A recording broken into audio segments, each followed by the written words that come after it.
Today is September 2, 2017, and we are going to continue our investigation of the community rule. Let's start with asking our Heavenly Family to bless us. Father, Mother, brother, sister,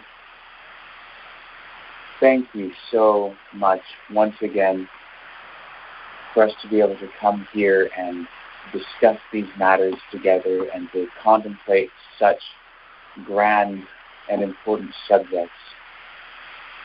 Thank you for the preservation and recovery of the Dead Sea Scrolls. Help us to understand what they really mean.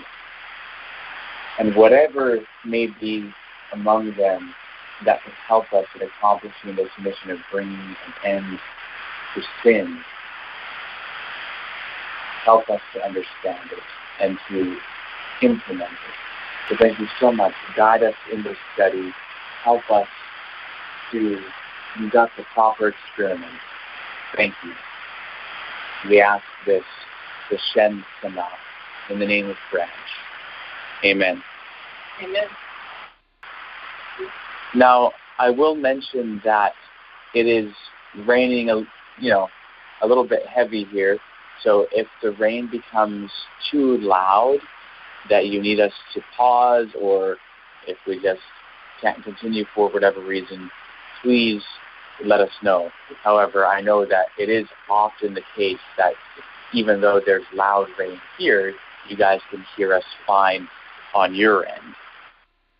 Yeah, you can hear the rain, but your voice is still clear.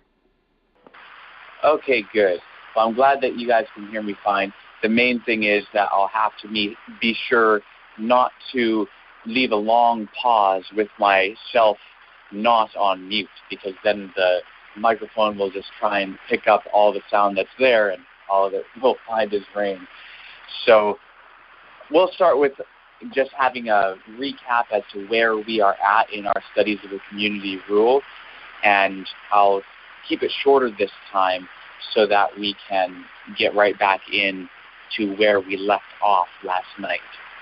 So first, for us to all remember, and for anyone listening to this later who may not know, the community rule is a text that was found among the Dead Sea Scrolls. It was written at some time in the first half of the 2nd century BCE by a Jew or possibly several Jews who were part of a community living on the northwestern shore of the Dead Sea at a place called Qumran. This group of Jews is known by most modern historians as Essenes. So the community rule tells us a lot about that group of Jews. It tells us about their beliefs, their practices, their self-identity, their organizational structure, how they went about observing the law, how they conducted life with one another. It has a whole lot to say concerning this group of Jews. And that's one of the reasons why it is so important. But another reason why it is important is that it forms some of the background information for the early Jesus movement known as the Nazarenes. And the community rule was clearly read and considered important by at least some of that Nazarene movement. And to our knowledge, the most clear examples of that are found in the Gospel of John, the First Epistle of John, the Didache, the Epistle of Barnabas, and the Odes of Solomon. However, there are other examples of the community rule's influence on the early Nazarene movement. So the whole thing is very important for anyone interested in the Dead Sea Scrolls, and for the record, lots of people are interested in the Dead Sea Scrolls, rightly so, because the Dead Sea Scrolls are like a little piece from a lost world. It's a bunch of Jewish texts from the time of Jesus and even before. And so it's a glimpse into this very, very important time. And so for this reason, and the fact that they were lost for so long and then were found, Dead Sea Scrolls exhibits sell out more seats and faster than Rolling Stones concerts. So it's quite the sensational phenomenon. So anyone interested in the Dead Sea Scrolls should be definitely interested in the community rule. Anyone interested in Jesus and the early Nazarene movement and Christian origins and all of that should definitely be interested in the community rule. And also the community rule is just important in its own right because of what it has to say about the nature of truth, the nature of morality, and many other things. So that's why we've spent so much time studying it over the past year and a half and now a little bit more. And what we have found so far in studying it is that the mission and the views represented therein so far are very much like the mission that we have and the views that we have, especially in regards to the foundation of morality and the nature of truth and all of that sort of thing. So we found it to be quite an important text. Now, among the Dead Sea Scrolls, there were actually 12 copies of the community rule that were found. And one of them, sometimes I'll say 11 or 12 copies because one of them, some people aren't sure whether or not it's actually a copy of the community rule or whether it's a copy of another text that quotes the community rule. Either way, it's a witness to the community rule. And of these 12 copies, the first one that was found, which is also the best preserved copy, is the one that we have been studying for the most part. It's known as 1QS. It has 11 columns of text because, as I'm sure all of you here know by now, the Dead Sea Scrolls are indeed scrolls, not books, not codices, not web pages, but scrolls. And scrolls were not written with pages, obviously, since they didn't have pages. The text was written in columns. And so 1QS, that particular copy of the community rule, has 11 columns of text, and it is remarkably well preserved. Now, in studying the first 4 columns, we asked lots of questions like, what does this mean?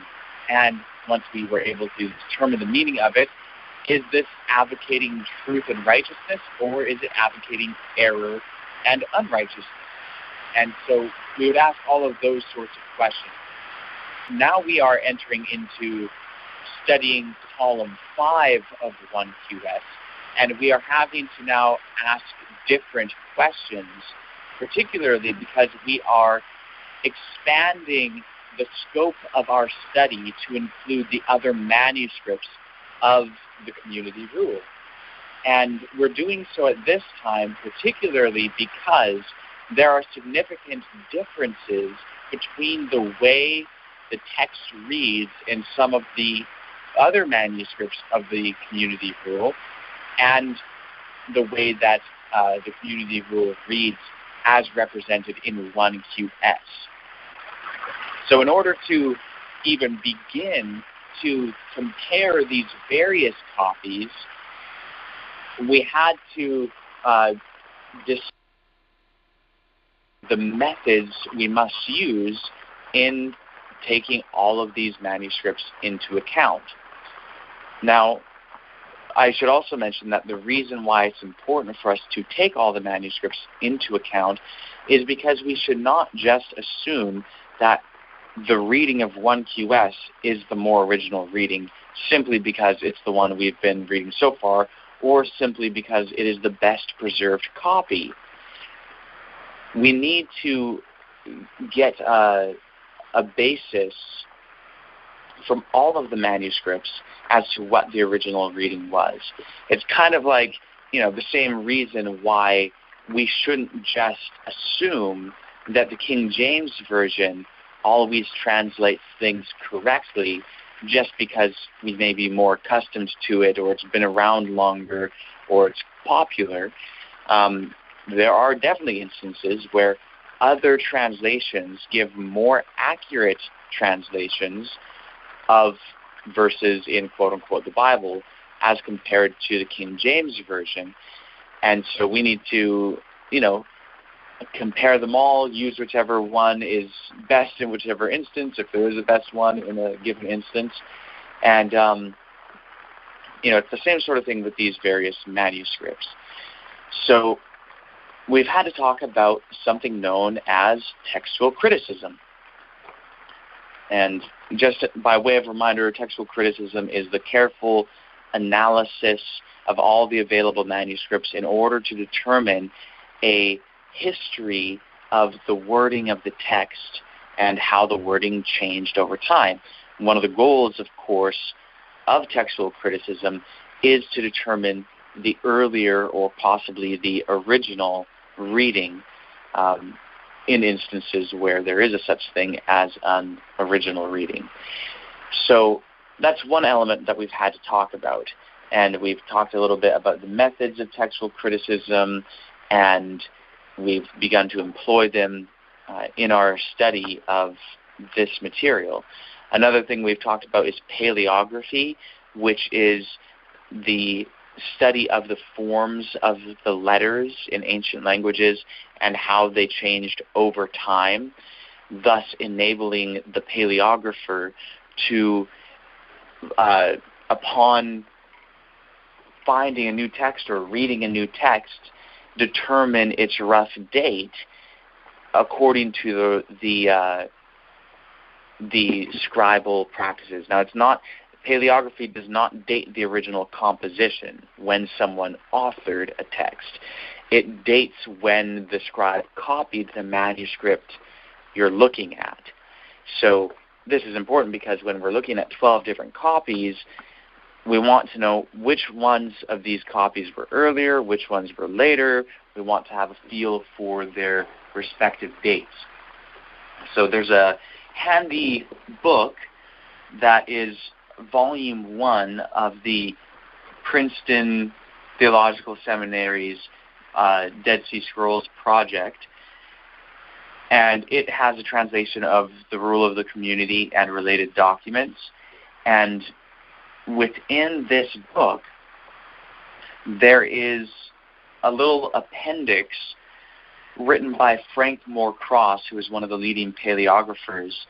And in this appendix, he gives the dates for all of the manuscripts found in Cave 4.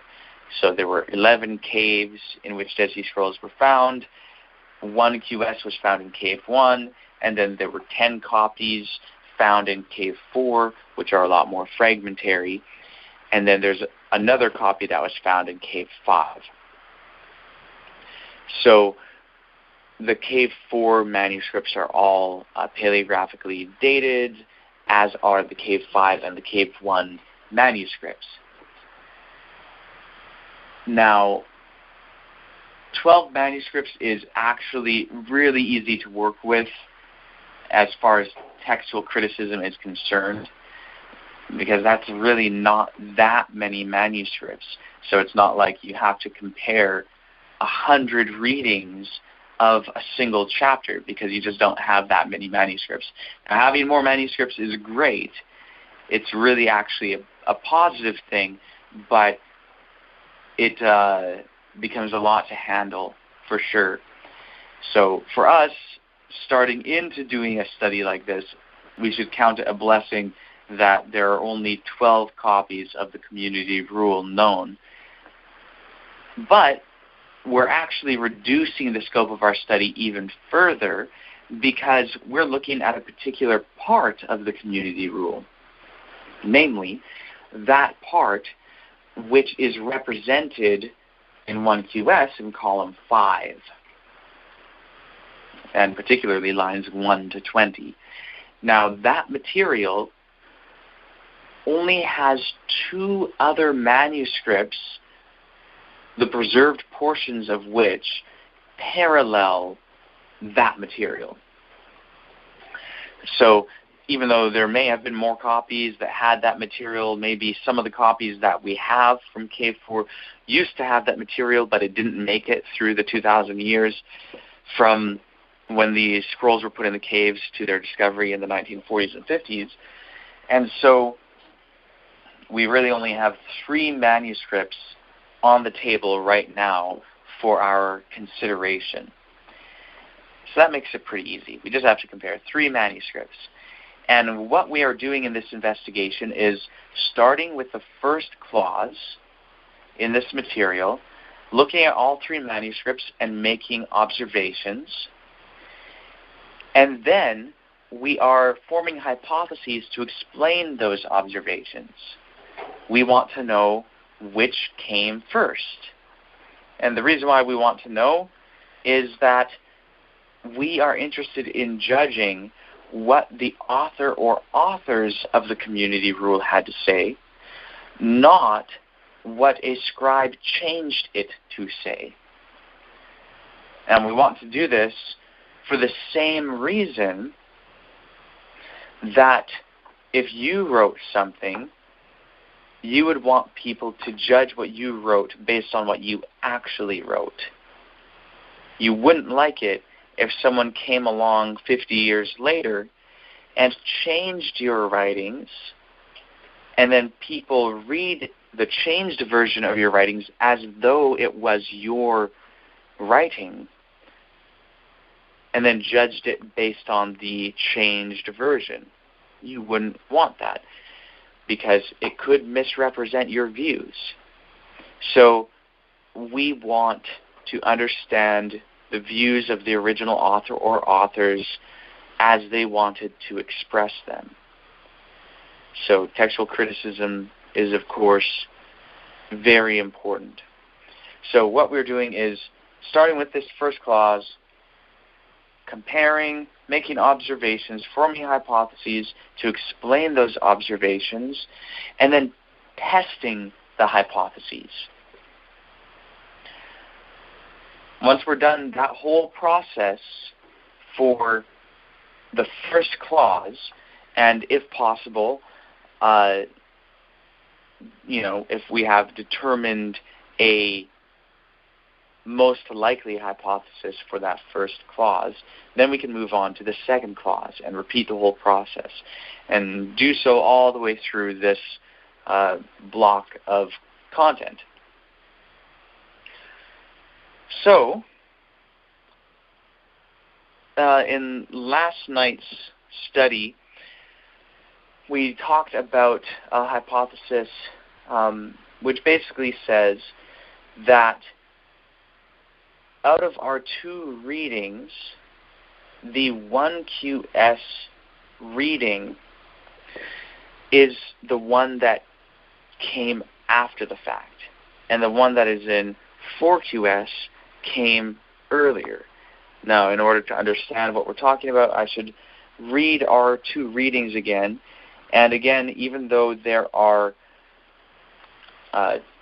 3 manuscripts representing this content, we're really only dealing with 2 readings, because one of our manuscripts under consideration, 4QS manuscript B, as in boy, does not have anything different from 4QS manuscript D, as in David. All the parts of this clause preserved in 4QS manuscript B match 4QS manuscript D. So I'll read this clause as it occurs in 4QS manuscript D. Instructions for the master concerning the men of the law who have dedicated themselves to withdraw from all evil and to hold fast to all which he has commanded. Now, the same clause in our other reading, as preserved in 1QS, reads as follows. This is the rule for the men of the community who devote themselves to turn away from all evil and hold fast to all which he has commanded as his will. So there are several differences between these 2 readings which we have noted. Of greatest importance for the hypothesis presently under consideration is the fact that while the 4QS reading is grammatically sound in that it has a reference to the personal pronoun he, namely the master, 1QS, column 5, line 1, is not grammatically sound. It has the personal pronoun he, and it even has another personal pronoun, his, but there's no clear person to whom these two pronouns refer. Now,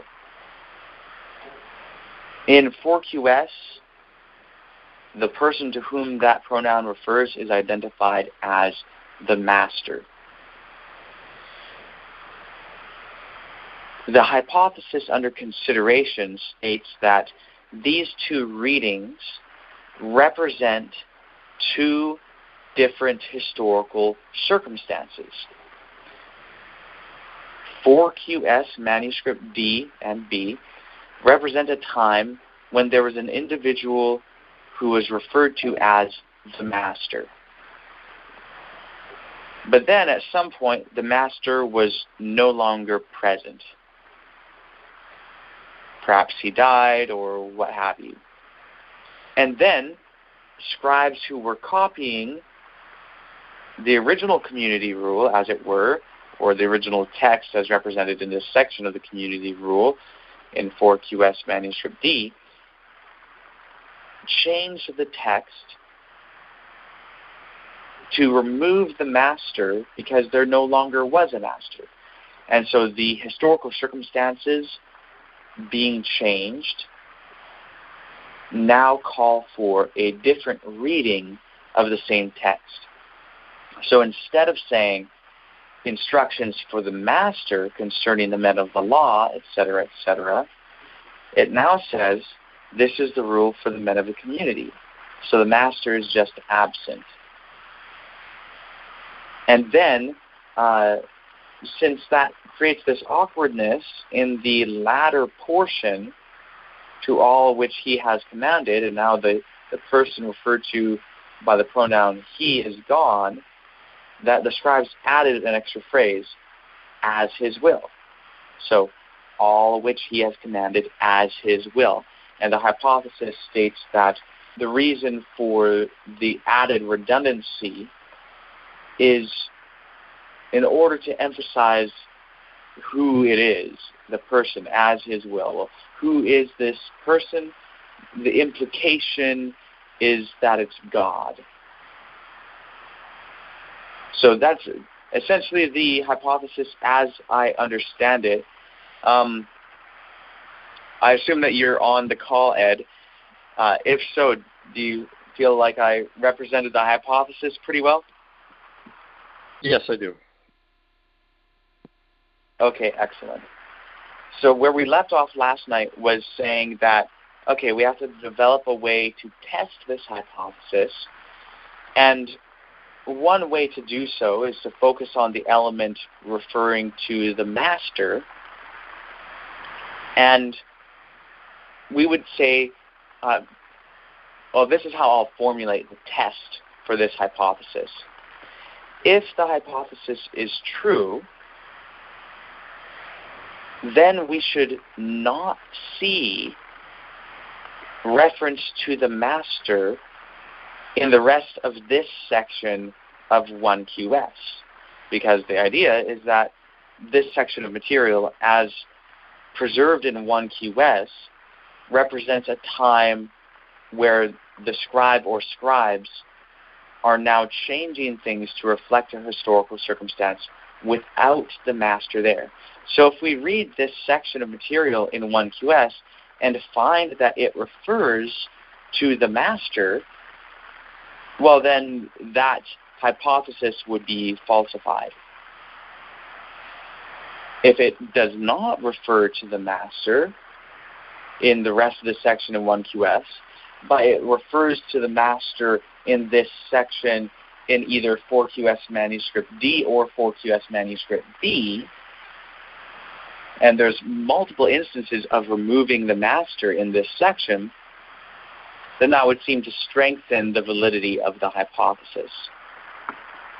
So what we were about to do last night was to start with reading 4QS manuscript D and B, and then move on into 1QS in order to compare the content. So again, what we are primarily looking for is reference to the master. And last night, Anna also did mention that perhaps we should look for another element. There's another difference between the 4QS manuscripts D reading and the 1QS reading, is that those who turn away from all evil and hold fast to all which he has commanded are referred to as the men of the law in 4QS manuscript D, whereas they are referred to as the men of the community in 1QS. So the idea is, let's look out for other occurrences of either of these phrases in these manuscripts to see if one way of referring to this group, the men of the law, is actually a phrase that goes along with the time period in which the master was present, and if it drops out of usage afterward. So that's something to consider as well, and anything else which might indicate that one text represents a period of time when the master was present and the other represents a period of time when the master was not present. Particularly, we want to test the hypothesis of the one with the master present coming before the one with the master absent. So this is basically what we're doing. Before we start reading 4QS manuscript D, and that is where we will start, since the hypothesis places the reading found here as being more original than 1QS. Before we get into reading this, does anyone have any comments or questions on what we're doing?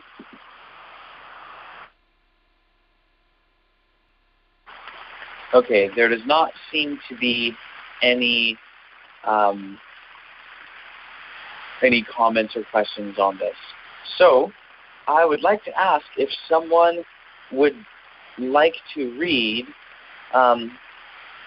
this material in 4QS manuscript D. To my knowledge, everyone with the translation by Geza Vermes has a translation of 4QS manuscript D. The translation of the community rule, as represented in 1QS, is the first document translated in Geza Vermes' translation. Right after the translation of 1QS, there is a translation of, I believe, 2 manuscripts of the community rule from Cave 4. One of them is 4QS manuscript D, and one of them is 4QS manuscript E. So it would be nice if someone could read this body of material from 4QS manuscript D, and basically I don't think that many people have manuscript B available to them, B as in boy. So after reading D as in David, then perhaps I'll read B as in boy. So would anyone like to volunteer to read manuscript D, David? I can do it. Excellent. Okay, this is 4QSD, starting on line 1, says, "The teaching for the master concerning the men of the law, who have freely pledged themselves to convert from all evil and hold fast to all that he has commanded. And they shall separate from the congregation of the men of injustice, and shall unite with respect to doctrine and property, and they shall be under the authority of the congregation concerning all matters of doctrine and property. They shall practice humility and righteousness and justice and loving kindness and modesty in all their ways. And no man shall walk in the stubbornness of his heart so as to stray. He is rather to lay a foundation of truth for Israel, for the community, for all those who have freely pledged themselves to holiness in Aaron, and to a house of truth in Israel, and for those who join them for community. Whoever enters the council of the community shall undertake by binding oath to return to the law of Moses with all his heart and soul, to all that has been revealed from the law. And whoever enters the council of the men of the community shall separate from all the men of injustice. He shall not touch the purity of the men of holiness, and he shall not eat with them in community. And no one of the men of the community shall follow their decision in any doctrine and judgment. End of work. No one from the men of holiness shall eat, and they shall not lean upon works of vanity, for they are all vanity who do not know his covenant, and all who despise his word. He will blot them out from the world. All their deeds are defilement before him, and all their property unclean, ...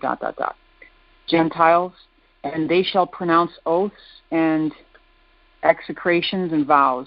But when a man enters the covenant according to all these precepts, that he may be joined to the holy congregation, they shall examine their spirit in community among themselves concerning their understanding. In column 2, I'm going to keep going.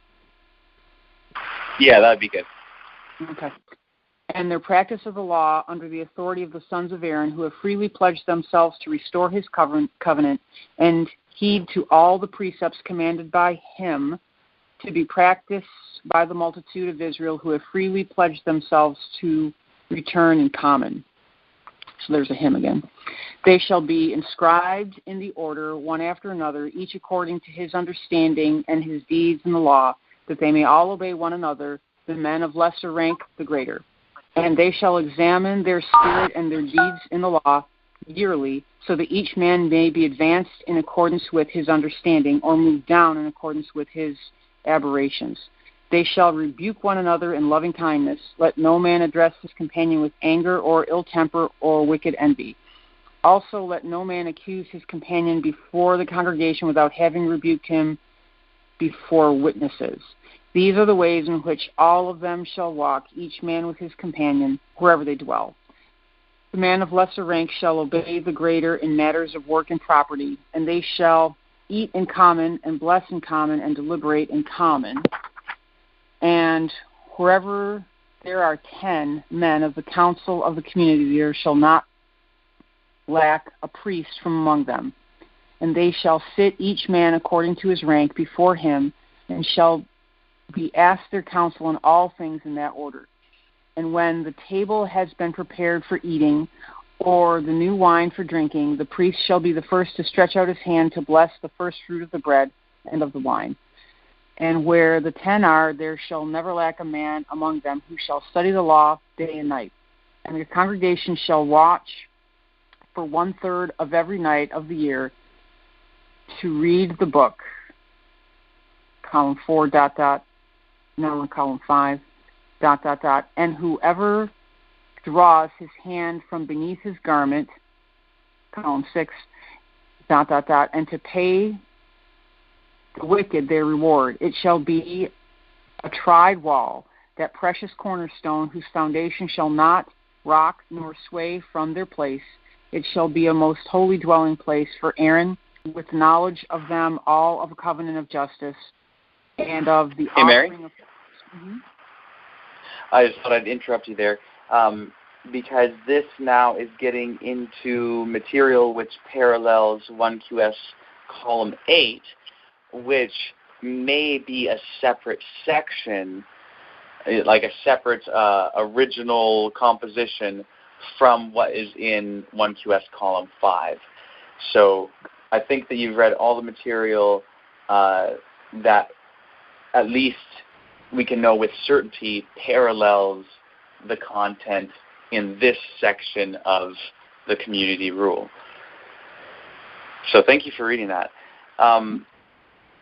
First, I just want to ask, was there any reference after the first line to the master?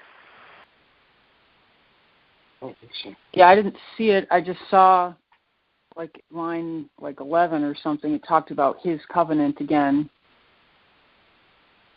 But it's not saying the master. It's just, again, that pronoun his. Yeah, very, very interesting. But all who spurn in his word, he will destroy from the world. It uses that phrase. However, I know a little part of this before then is fragmentary, so it would be interesting to see whether there's someone supplied there. But if there isn't, then that would show an instance, even in 4QS, of someone using the personal pronoun he and also his to just refer to God without specifying God. So that's kind of interesting. But yeah, there was no reference to the master in this section, which is kind of interesting,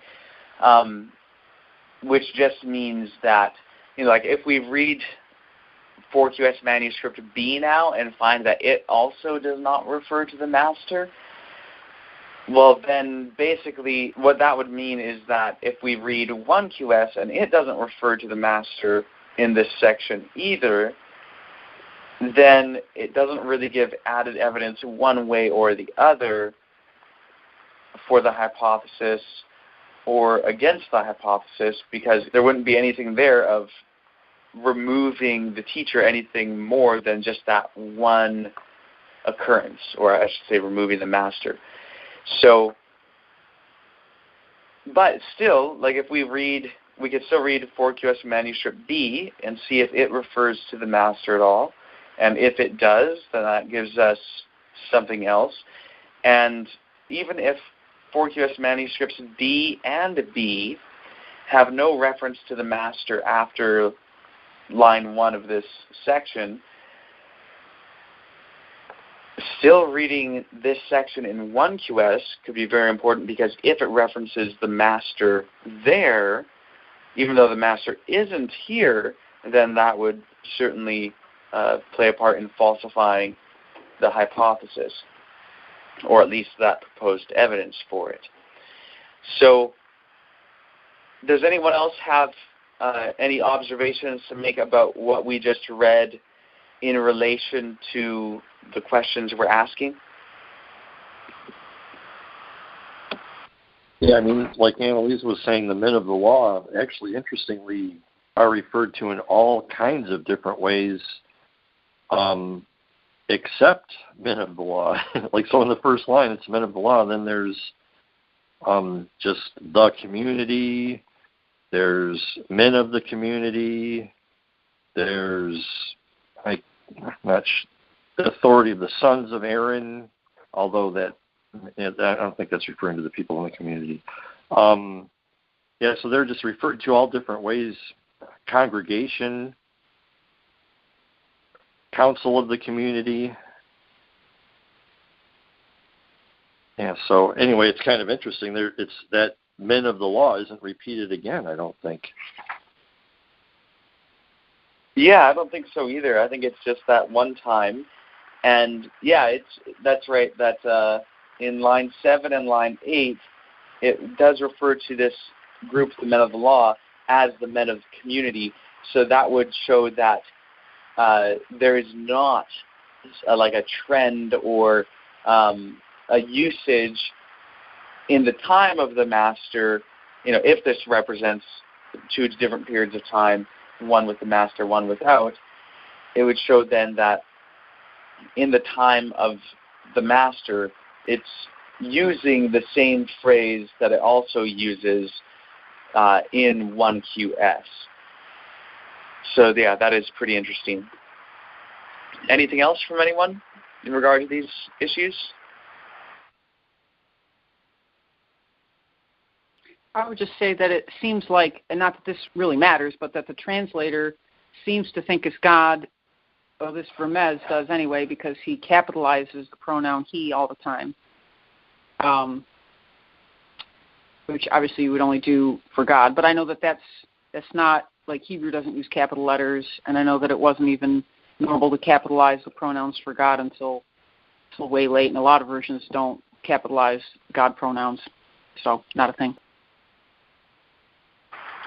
Yeah, very, very interesting. Yeah, definitely he understood it as referring to God, and, it seems understandable as to why one might infer that. So, yeah, that's an interesting issue to look out for, to see in the various manuscripts. Is there a tendency to just refer to God just by saying he or his without specifying God? And if so, however grammatically imperfect it is, perhaps it was part of the original style of the author.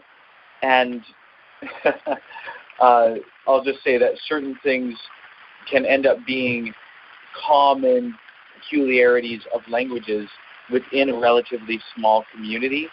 So you guys may have noticed that in Adventism, sometimes people will say, oh, she says this or she says that, and they're referring to Ellen White without saying Ellen White, just simply she. And so, there are certainly instances of that. So it's just something for us to keep our eye out for and to take note of. So I'm glad that you mentioned the occurrence of that here in 4QS manuscript D. All right, so at this point, let's move to 4QS manuscript B. And I'll be reading from the Princeton Dead Sea Scrolls Project Volume 1 translation of this. And there are several places where the text has been restored, and it seems to be that 4QS manuscript D has been used as the basis to restore 4QS manuscript B. So, like for instance, in the first clause, the way that 4QS manuscript B, as in boy, actually reads is instructions for the master concerning ... which he has commanded. But this translation restores that missing section, that lacuna, to say this: instructions for the master concerning, now fill in the lacuna, the men of the law who have dedicated themselves to withdraw from all evil and to hold fast to all, end of the lacuna, which he has commanded.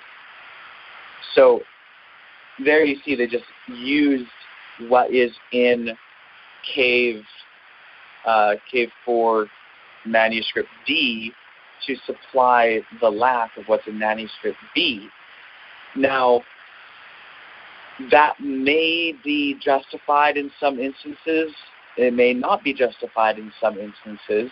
Sometimes you might be able to tell by the amount of space that is missing that all the words, like if it did originally read the same as in 4QS manuscript D, then that's the perfect amount of space that would be required. And so it might be justified then to say, hey, look at that. This actually has the same reading because it's the same space required. And especially if the letters are not entirely gone, like you might have some instances where just a little part of a letter is there, and so you could, have a stronger basis for your reconstruction of the text.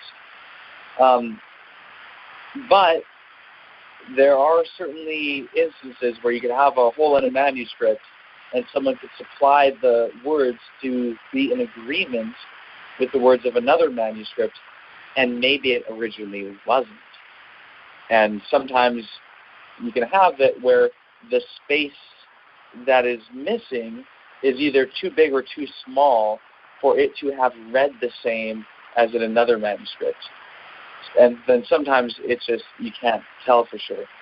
So since we're dealing with translations of these manuscripts and not the manuscripts themselves, and so we don't have before us the actual partially preserved letters, if there are any. We don't have the size and shape of the lacuna and all of that. So we're not going to get into really that level of looking at this. We'll just keep in mind that the restorations may or may not be certain. So anyway, I just wanted to explain all that so that, if later you guys are able to get a translation of this manuscript, you'll be able to recognize that, perhaps the translation that you get won't have all of these restorations because of the other text. And so you might wonder, well, how come there's all these extra words in it? Also, I would just mention this because if there is a part that someone comments upon that is found in this text, but it's only a restoration of a lacuna, then we'll have to remember that that's more tentative because it may not reflect what this manuscript actually said. All that said, I'll read this section in 4QS manuscript B, that is B as in boy. Instructions for the master concerning the men of the law who have dedicated themselves to withdraw from all evil and to hold fast to all which he has commanded. They shall separate themselves from the men of the congregation of deceit in order to become a community with law and property, answerable to the authority of the many about everything concerning the law and property, and to do humility, righteousness, justice, and loving mercy, walking circumspectly in all their ways. I have to pause there for a moment just to remind everyone that the differences between what I'm reading right here and what Mary just read are primarily due to the fact that we are reading from two different translations. So the degree of difference that you hear is far greater than the degree of difference between the manuscripts. B and D are very, very much the same in this section, and really it looks more different by me reading this because it's from a different translation. So just keep that in mind. Anyway, continuing. No man shall walk in the stubbornness of his heart to wander, but a foundation of truth is to be laid for Israel, for the community, and for all who dedicate themselves as a sanctuary in Aaron, and a house of truth for Israel, and for those who join them for community. And all who enter into the council of the community will take upon his soul by an oath to return to the law of Moses with all the heart and with all the soul, to everything revealed from the law, to the multitude of the counsel of the men of the community, and to separate from all the men of deceit. They will not approach the purity of the men of holiness. One will not eat with him within the community, and one who is a man of the men of the community shall not respond to their authority concerning the law and judgment. And one shall not, in wealth and worth, one shall not, whatever it is, there's there's 4 circles. Let me just see if there's something important here. Okay, there's a footnote, but it's just supplying some Hebrew and giving comparison with 1QS. So, one shall not, in wealth and work, and he shall not eat a man of the men of holiness, upon any worthless works, for worthless are all who do not know are impure before him. And so that's all from manuscript B, fragment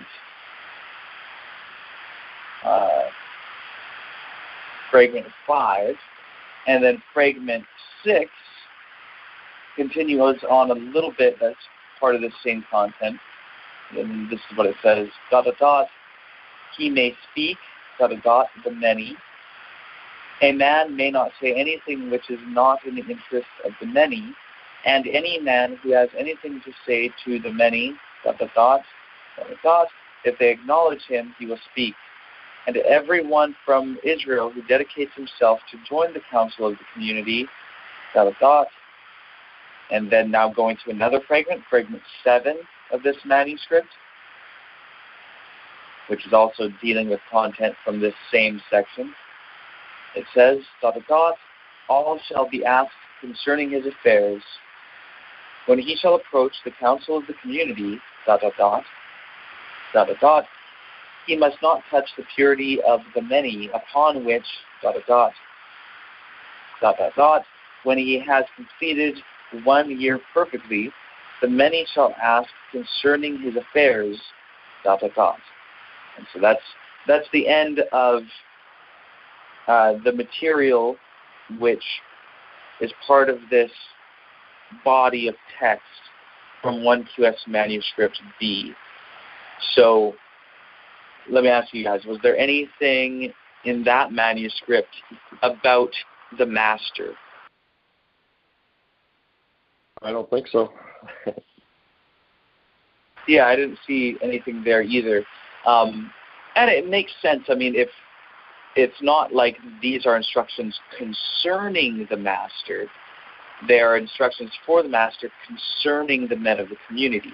So it makes sense that even if this is the original reading, that the content which follows is not going to be about the master, and so it's not necessarily going to be using the phrase the master, even if its occurrence in the first portion of this is actually original. So,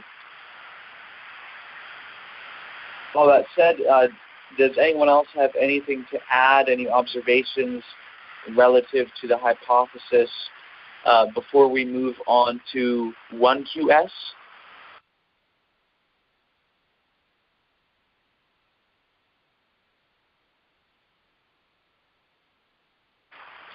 Okay, so would anyone like to read this same material from 1QS?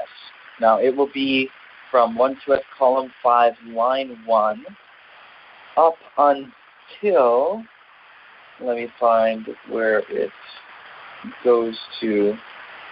Okay, yes, up until column 6, line 8A. Partway through column 6, line 8, that little section ends, and then it starts with saying, this is the rule for the session of the many, etc., etc. So we'll just read till column 6, line 8. So would anyone like to volunteer to read this content from 1QS?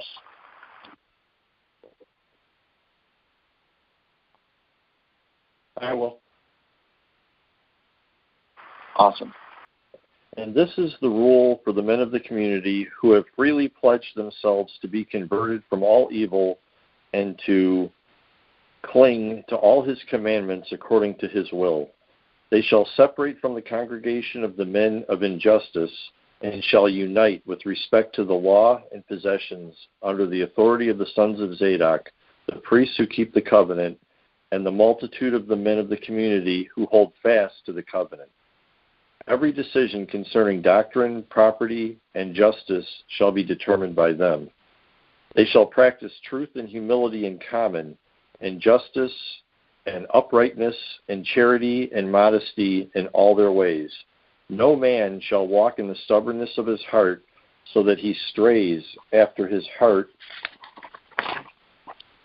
and eyes and evil inclination, but he shall circumcise in the community the foreskin of evil inclination and of stiffness of neck, that they may lay a foundation of truth for Israel, for the community of the everlasting covenant. They shall atone for all those in Aaron who have freely pledged themselves to holiness, and for those in Israel who have freely pledged themselves to the house of truth, and for those who join them to live in the community and to take part in their trial and judgment and condemnation of all those who transgress the precepts. On joining the community, this shall be their code of behavior with respect to all these precepts. Whoever approaches the council of community shall enter the covenant of God in the presence of all who have freely pledged themselves. He shall undertake by binding oath to return with all his heart and soul to every commandment of the law of Moses in accordance with all that has been revealed of it to the sons of Zadok, the priests, keepers of the covenant and seekers of his will, and to the multitude of the men of their covenant who together have freely pledged themselves to his truth and to walking in the way of his delight. And he shall undertake by the covenant to separate from all the men of injustice who walk in the way of wickedness, for they are not reckoned in this covenant. They have neither inquired nor sought after him concerning the laws, that they might know the hidden things in which they have sinfully erred, and matters revealed they have treated with insolence. Therefore wrath shall rise up to condemn, and vengeance shall be executed by the curses of the covenant, and great chastisements of external destruction shall be visited on them, leaving no remnant. They shall not enter the water or partake of the pure meal of the men of holiness, for they shall not be cleansed unless they turn from their wickedness. For all who transgress his word are unclean. Likewise, no man shall consort with him in regard to his work or property, lest he be burdened with the guilt of his sin. He shall indeed keep away from him in all things, as it is written, keep away from all that is false. No member of the community shall follow them in matters of doctrine and justice, or eat or drink anything of theirs, or take anything from them, except for a price. As it is written, keep away from the man in whose nostrils is breath, for wherein it be counted. For all these not reckoned in the covenant are to be set apart, together with all that is theirs. None of the men of holiness shall lean upon the works of vanity, for they are all vanity who know not his covenant. And he will blot from the world all them that despite his word. All their deeds are defilement before him, and all their property unclean. But when a man enters the covenant to walk according to all those precepts, that he may be joined to the holy congregation, they shall examine his spirit in the community with respect to the understanding and practice of the law, under the authority of the sons of Aaron, who have freely pledged themselves in the community to restore his covenant and to heed all the precepts commanded by him, and the multitude of Israel, who have freely pledged themselves to the community to return to his covenant. They shall inscribe them in order, one after another, according to the understanding and their deeds, that every one may obey his companion, the man of lesser rank obeying his superior. And they shall examine their spirit and deeds yearly, so that each man may be advanced in accordance with his understanding and perfection of way, or moved down in accordance with his distortions. They shall rebuke one another in truth, humility, and charity. Let no man address his companion with anger or ill temper or obduracy, or with envy prompted by the spirit of wickedness. Let him not hate him because of his uncircumcised heart, but let him rebuke him on the very same day, lest he incur guilt because of him. And furthermore, let no man accuse his companion before the congregation, without having admonished him in the presence of witnesses. These are the ways in which all of them shall walk, each man with his companion, wherever they dwell. The man of lesser rank shall obey the greater in matters of work and money. They shall eat in common, and bless in common, and deliberate in common.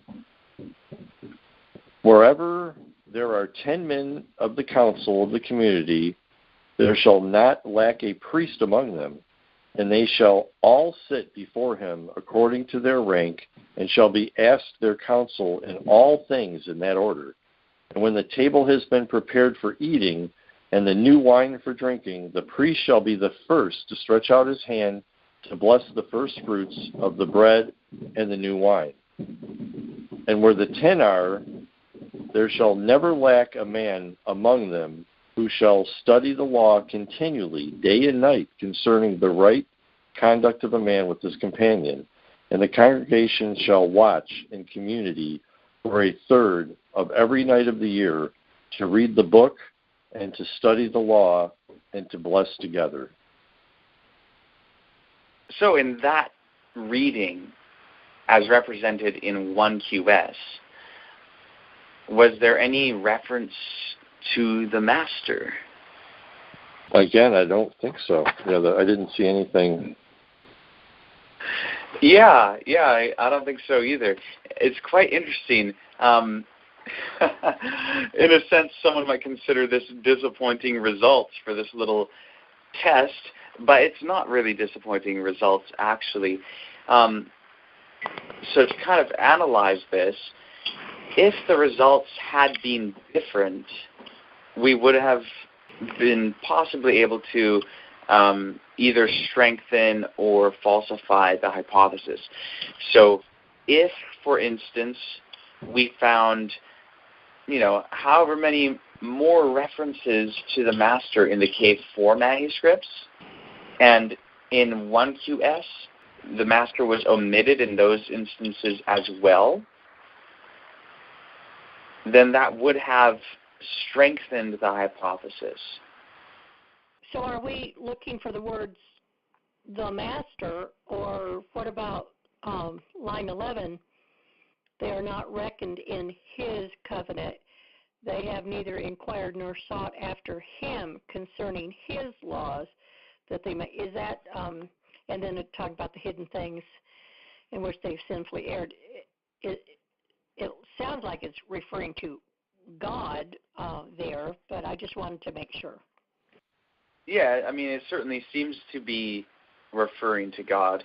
Yeah, so we're definitely looking for anything that would clearly specify the master.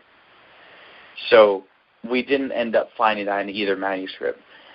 So again, if our results had been different, if we found, as I just mentioned, more references to the master in the Cave 4 material and still no references in 1QS, then those would be more instances of the same phenomenon. And that would certainly be in harmony with that hypothesis, and so it could further strengthen it. On the other hand, if we found no references to the master in the Cave 4 material and references to the master in the Cave 1 material, then that would falsify the hypothesis, because that would be, basically saying that, hey, just like there's an occurrence of the master being present in these Cave 4 texts and absent in this Cave 1 text, the reverse is also true.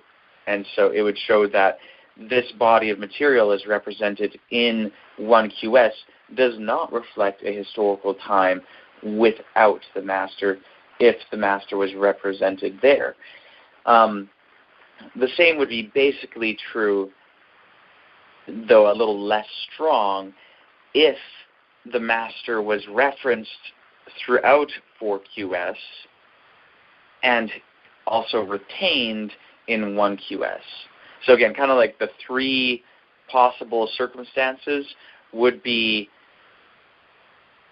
master throughout 4QS and absent in 1QS, or present in 4QS and present in 1QS,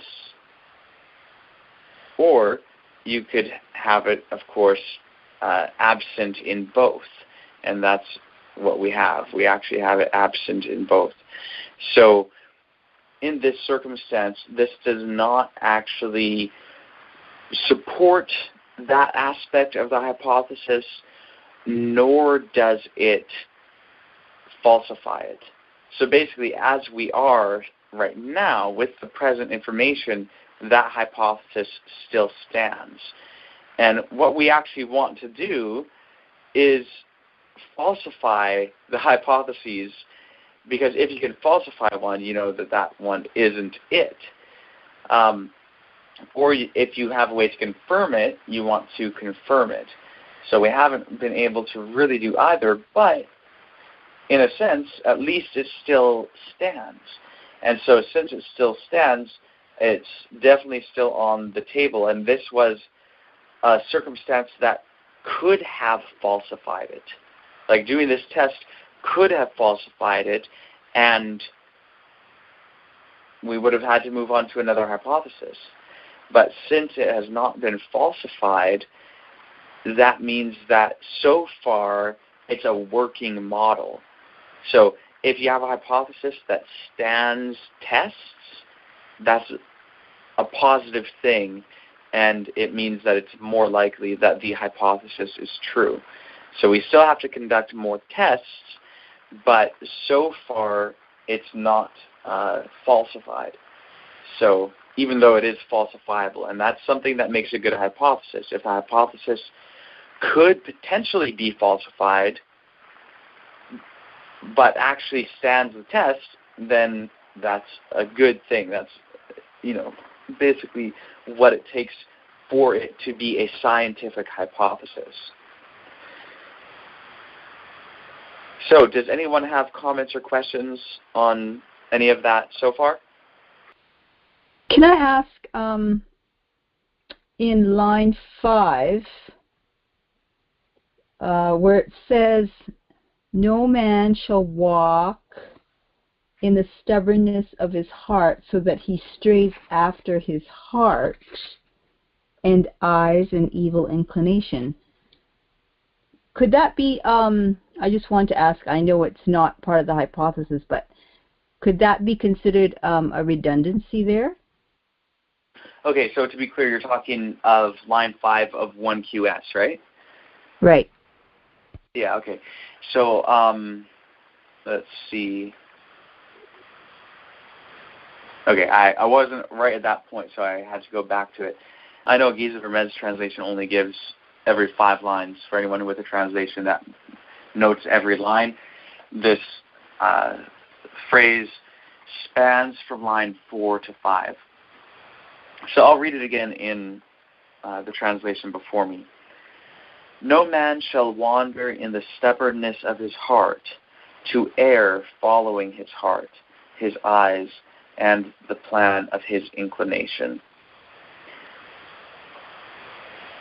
You could view it as a redundancy in a sense, but not necessarily, because I think each clause has its own meaning. No man shall wander in the stubbornness of his heart, to err following his heart, his eyes, and the plan of his inclination. So the first clause has to do with simply what he is doing, and then the second part deals with, at minimum, the results of what he's doing, if not the intention, his motives for doing what he is doing. But it could be counted as a redundancy as well, in the sense that you could say it in a shorter way. But again, it's hard exactly to qualify what is a redundancy and what is not a redundancy in every circumstance, because a redundancy is essentially an unnecessary repetition. But when we say words like necessary, it begs the question, necessary for what? You know, just because something could be said in a shorter way or without repetition at all doesn't mean that that was the way that it should have been said or had to be said. And perhaps it's not in every instance that we're talking about what is necessary to get across the basic point. Maybe it is what is necessary to communicate the point as effectively as possible, or what is necessary to emphasize the point as strongly as possible. And if we're talking about what is necessary to emphasize the point, repetition may be involved, and repetition may at that point not be considered redundancy because it wouldn't be unnecessary repetition. So I guess those are some of the complexities involved with what is and what is not a redundancy. It's just I don't know if that answers 4QS. your question. Yeah. It's just I'm finding 4QS really shortens it, right? It doesn't include, in 4QS it just says, and no man shall walk in the stubbornness of his heart so as to stray, period.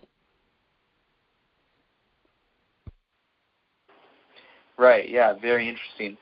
So in that case, this may be considered a redundancy as compared to 4QS, just like the little phrase at the end of our first clause, as his will or according to his will, could be considered a redundancy in comparison to the reading in 4QS manuscripts B and D. But in either instance, again, if it is original, it may not have been considered a redundancy according to the original author. The original author may have had a purpose for saying as his will or according to his will that he or she did not consider redundant. Likewise, if 1QS represents the original reading in this instance as well, the original author may not have considered this longer reading to be more redundant. Perhaps the later scribe considered it to be redundant and so took it out because why copy all that material? Or, again, perhaps it's added redundancy or added explanation, one might say, to paint it in a bit more of a positive light. So that's good. I was actually going to say, in light of kind of running that test on the hypothesis, and since we have all of these readings fresh in our minds, we've read this same section of material from 3 different manuscripts now, and, we're not going to continue on the meeting much longer, like we'll maybe wrap it up within the next 10 minutes, but I wanted to ask if anyone had any broad observations or comments to make in regard to what we just read from these 3 manuscripts, even if it's not focused on the first clause, even if it's not focused on testing this particular hypothesis, just any broad comments or questions or observations concerning it.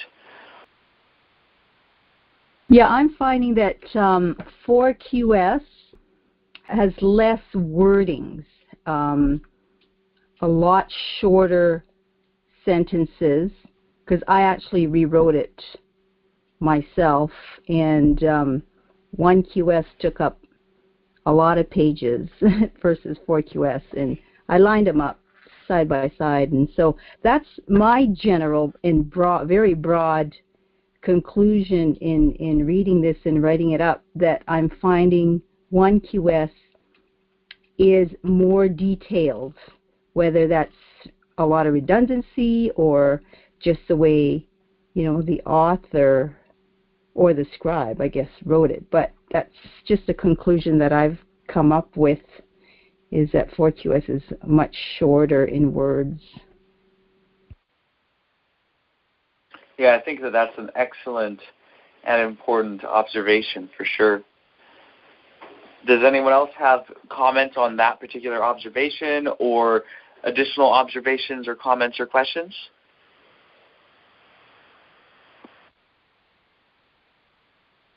I do. And there's other things that I noticed. For instance, in 4QS versus 1QS, there's different words used. For example, and it's basically the second sentence, and it says, "And they shall separate from the congregation of the men of injustice." Sorry. Yeah. Okay, so when he says doctrine, he uses doctrine and property. Okay, they shall separate from the congregation of the men of injustice and shall unite with respect to doctrine and property. And in 1QS, it says with respect to the law and possessions. So 4QS has doctrine and property. 1QS is law and possessions. Basically all the same words, except they use two different words to describe that. And then there's another one. They shall practice humility and righteousness.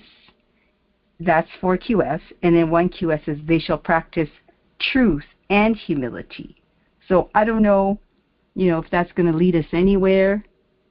But those are just some of the things I noticed in wordings from both manuscripts. Actually, 1QS further down does cover, it almost sounds similar to 4QS, because it then says, every decision concerning doctrine, property, and justice shall be determined by them. It's just that part of 1QS was sort of eliminated.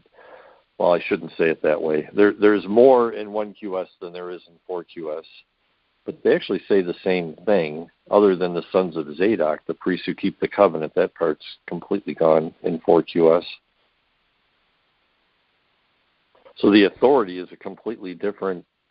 In 1QS, it's under the authority of the sons of Zadok, the priests who keep the covenant. And in 4QS, the authority under the sons of Zadok is replaced with the authority of the congregation concerning all matters of doctrine and property. So it goes from sons of Zadok to the congregation, which is a huge difference. Yeah, I noticed that sons of Zadok is never used in 4QS. I think we've mentioned that as well. Never used in 4QS. I've only seen it in 1QS. Yeah, that is definitely a very significant difference between the manuscripts. And I think, let's see here again. Yeah, in 4QS, let's see.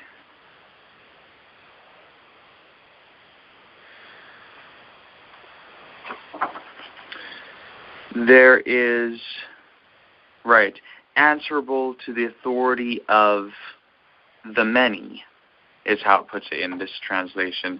And in 1QS, it is answerable to the sons of Zadok, the priests who keep the covenant, according to the multitude of the men of the community.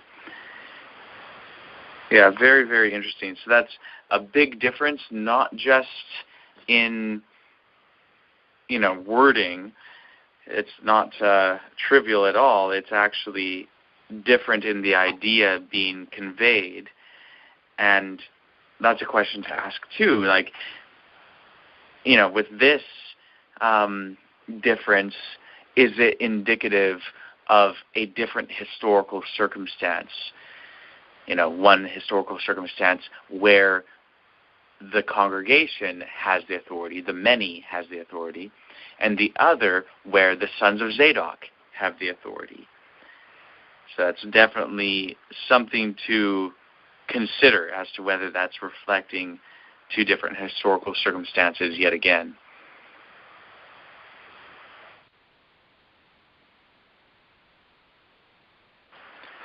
All right, so we have been on for an hour and a half now, so we should probably wrap up the meeting.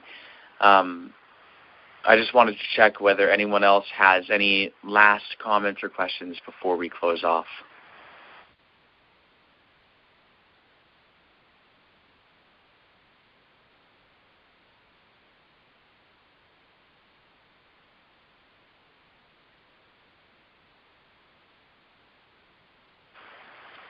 All right.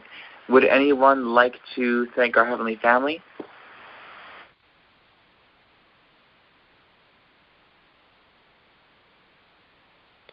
I will. Dear Heavenly Family, we just thank you so much for tonight, and we just ask for you to help us with clarity in our mind to understand these principles and see the truth and the differences within these two manuscripts, to help us to discern which one would be earlier and which one would be later. And we just thank you so much for your truth, and we thank you that we will understand these principles and we will be able to read these types of manuscripts in the future on our own and be able to help each other with really all issues of truth, all issues of true meaning that are within the manuscripts, and to be able to discern as you would have us to discern what the truth is. We thank you so much for that. And we thank you for all the members that are on this call and all the members and people who will listen to this YouTube video in the future. In the name of the branch, we pray, he and she. Amen. Amen. Amen. You know, guys, I just have to say, isn't it awesome how conducting studies like this, like experimental study, how with all of these different issues, we will actually acquire real knowledge and be able to give an answer to anyone who asks, you know, on whatever issue. Like, if someone questions, like, oh, well, how do you know that Paul really wrote Romans or whatever? Like, if you applied this method of study to that question and verify it, you'll be able to say, well, I actually know that he wrote it, and here's why, rather than, oh, well, I don't know, I've never really looked into that, but I think he wrote it, or, well, I know he wrote it because it's in the Bible, or whatever it may be. And, you know, all of these non-answers that people might give, and, you know, well, how do you know that Jesus was really crucified? Well, I actually know because I've done an experimental study, and here's the actual evidence, you know, things like that. So this is so important, and yeah, I just wanted to kind of like leave you guys with that thought. Isn't it awesome that that's who we are becoming, the people who will be able to give an answer in truth and in love? Amen. Amen. So love you all. Have a good night. See you guys in the next conference call. Good night. Leila Tov.